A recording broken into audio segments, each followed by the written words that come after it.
এই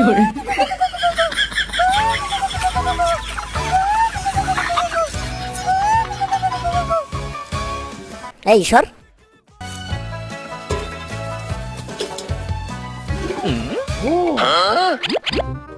রাজু তাড়াতাড়ি আয়, তাড়াতাড়ি আয়।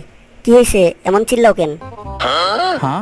এত বড় ডিম, আমাদের মুরগিতে এত বড় ডিম দিছে? এটা তো মুরগির ডিম মনে হয় না। চল দাদির কাছে গিয়ে জিজ্ঞেস করি। হ্যাঁ হ্যাঁ চল। আমার কাছে মনে হয় এটা বড় কোনো হাঁসের ডিম। আমার কাছে মনে হয় এটা ডাইনোসরের ডিম হবে। কি, আমার চেয়ে বেশি বুঝোস? আরে যার ডিম হোক, চলো খাইয়ে ফেলাই। ঠিক আছে চলো খাই।